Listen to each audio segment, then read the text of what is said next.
नमस्कार. कधी असा विचार केलाय का? एका साध्या पाण्याच्या ग्लासात आपण एक चमचा ठेवतो आणि अचानक तो चमचा मधूनच वाकलेला किंवा चक्क मोडल्यासारखा दिसू लागतो. आता चमचा तर अगदी पूर्णपणे ठीक असतो, हे आपल्याला पक्क माहिती असतं. मग इथे नेमकं काय गडबड आहे? चला तर मग आजच्या या विश्लेषणामध्ये आपण याच मजेदार रहस्याचा छडा लावूया. आता मुख्य प्रश्न हा आहे की खरंच पाणी त्या चमच्याला वाकवतंय का? की प्रकाश आपल्या डोळ्यांसोबत काहीतरी खेळ खेळतोय? बरं, वरवर पाहता हा फक्त एक साधा दृष्टीभ्रम वाटतो, पण खऱ्या अर्थाने इथूनच भौतिकशास्त्रातल्या एका अत्यंत रंजक संकल्पनेची सुरुवात होते. आणि ती कशी, हे आपण आज अगदी सोप्या भाषेत डिकोड करणार आहोत.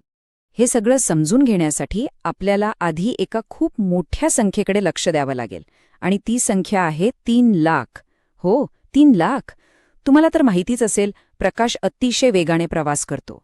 निर्वात पोकळीत म्हणजेच व्हॅक्यूममध्ये प्रकाशाचा वेग एका सेकंदाला चक्क 3,00,000 किलोमीटर इतका प्रचंड असतो. विचार करा, ही या संपूर्ण विश्वाची एक प्रकारची अल्टिमेट स्पीड लिमिटच आहे.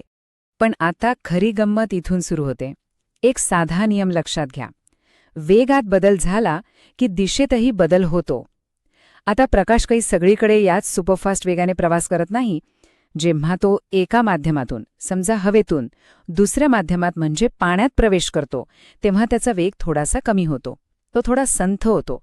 आणि भौतिकशास्त्राचा नियम अगदी स्पष्ट सांगतो की जेव्हा प्रकाशाचा वेग बदलतो तेव्हा त्याची दिशा आपोआप बदलते.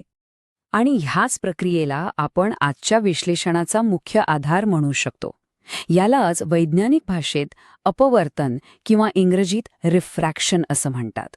अगदी सोप्या शब्दात सांगायचं तर, प्रकाश जेव्हा एका माध्यमातून दुसऱ्या माध्यमात जातो आणि त्या प्रवासात तो जो वाकतो ना, त्यालाच आपण अपवर्तन म्हणतो. बस, हीच ती एकच व्याख्या आहे जी त्या वाकलेल्या चमच्याचं संपूर्ण रहस्य आपल्यासमोर उलगडून दाखवते. आता हे जरा एका सोप्या उदाहरणाने समजून घेऊया. समजा तुम्ही एखाद्या गुळगुळीत डांबरी रस्त्यावरून एक शॉपिंग ट्रॉली वेगात ढकलत नेत आहात आणि अचानक ट्रॉलीचं एक चाक खोल वाळूत जाऊन अडकतं. मग काय होईल? वाळूत गेलेलं चाक लगेच संथ होईल, पण रस्त्यावर असलेलं दुसरं चाक मात्र अजूनही त्याच वेगात असेल.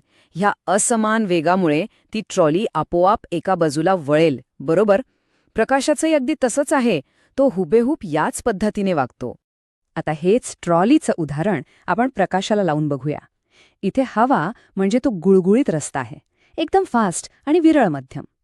आणि पाणी म्हणजे ती वाळू, एक संथ आणि घन माध्यम. त्यामुळे होतं काय की जेव्हा प्रकाश या फास्ट हवेतून त्या संथ पाण्यात एंट्री घेतो तेव्हा त्याचा वेग कमी होतो आणि साहजिकच तो वाकतो. अगदी सिंपल. बरं, आता आपण परत आपल्या त्या चमच्याकडे येऊया. हा दृष्टीभ्रम नेमका कसा तयार होतोय त्याची प्रोसेस बघा. पहिली पायरी, चमच्याच्या पाण्याखालील भागातून जे प्रकाशकिरण बाहेर येतात ते पाण्यातून हवेत शिरताना वाकतात. आता दुसरी पायरी, आपला मेंदू असा प्रोग्राम केलेला असतो ना की त्याला वाटतं प्रकाश नेहमी फक्त एका सरळ रेषेतच प्रवास करत असतो. आणि मग येते तिसरी पायरी. या चुकीच्या गृहीतकामुळे आपला मेंदू त्या वाकलेल्या प्रकाशकिरणांना चक्क एका सरळ रेषेत मागे नेऊन बघतो. आणि त्यामुळेच आपल्याला तो चमचा वेगळ्याच ठिकाणी असल्यासारखा, म्हणजेच सरकलेला किंवा वाकलेला दिसतो. म्हणजे खरं सांगायचं तर इथे आपला मेंदूच थोडा कन्फ्यूज होतो. आता हे सगळं शास्त्रीय भाषेत मोजण्यासाठी भौतिकशास्त्रामध्ये आपण एका नवीन संकल्पनेचा वापर करतो. तिला म्हणतात स्तंभिका किंवा इंग्रजीत नॉर्मल लाईन.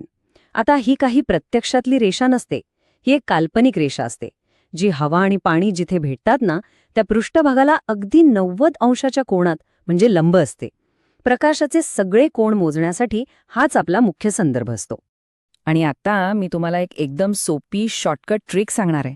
बघा, याचे दोनच नियम आहेत. पहिला नियम, जेव्हा प्रकाश फास्ट माध्यमातून स्लो माध्यमात जातो, उदाहरणार्थ हवेतून पाण्यात, तेव्हा तो त्या नॉर्मल लाईनच्या म्हणजेच स्तंभिकेच्या दिशेने आत वाकतो.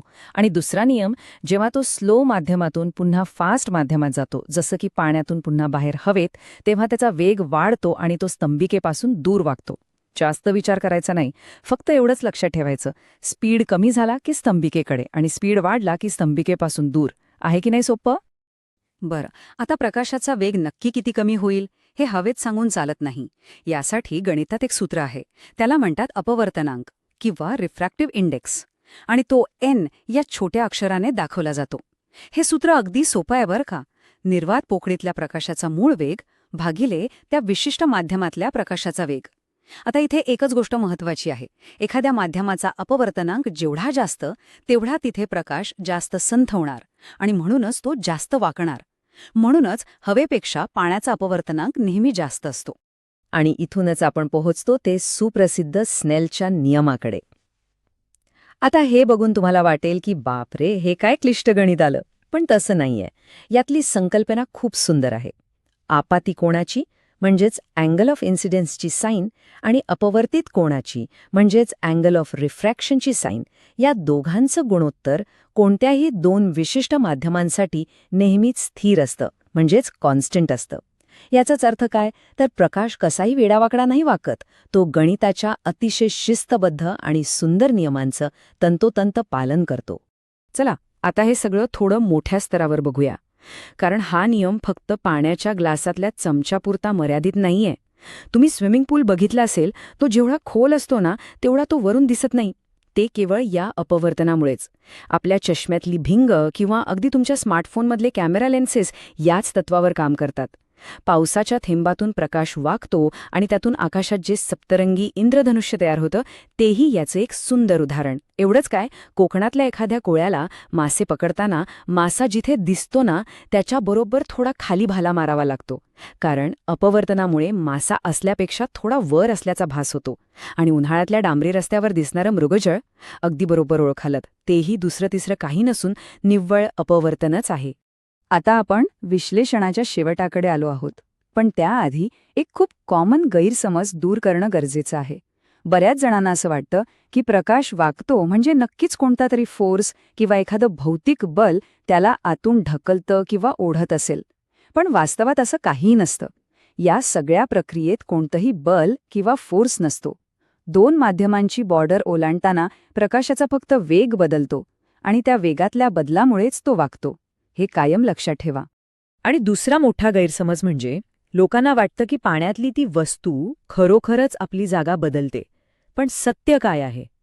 तो चमचा असू द्या, स्विमिंग पूलचा तळ असू द्या किंवा तो मासा असू द्या, यातलं कुणीही प्रत्यक्ष आपली जागा बदलत नाही. सगळं काही जागच्या जागीच असतं.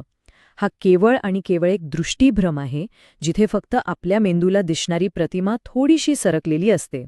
त्यामुळे आता पुढच्या वेळी जेव्हा तुम्ही एखाद्या साध्या पाण्याच्या ग्लासाकडे बघाल ना, तेव्हा एक गोष्ट नक्की आठवा. तुम्ही फक्त पाणी किंवा त्यातला चमचा बघत नाही आहात, तर तुम्ही प्रत्यक्ष या विश्वाचे मूलभूत नियम आणि प्रकाशाची जादू आपल्या डोळ्यांसमोर घडताना बघत आहात. कमाल आहे ना? रोजच्या वापरातली एक अतिशय सामान्य वाटणारी गोष्ट या विज्ञानामुळे किती असामान्य होऊन जाते. तर मित्रांनो, जर या विश्लेषणाने तुम्हाला अपवर्तनाचं हे रंजक विज्ञान सोप्या भाषेत समजायला मदत केली असेल, तर कृपया नक्की लाईक करा. आणि हो, अशाच नवनवीन आणि माहितीपूर्ण विश्लेषणांसाठी चॅनलला सबस्क्राईब आणि शेअर करायला अजिबात विसरू नका. क्लिष्ट वाटणारं विज्ञान असं सोप्या आणि आपल्या दैनंदिन भाषेत समजावून सांगायला आम्हाला खरंच खूप आवडतं. आजचं हे विश्लेषण पाहिल्याबद्दल खूप खूप धन्यवाद. आणि जाता जाता एवढंच सांगेन, आपल्या आजूबाजूच्या जगाबद्दल असेच कुतूहलाने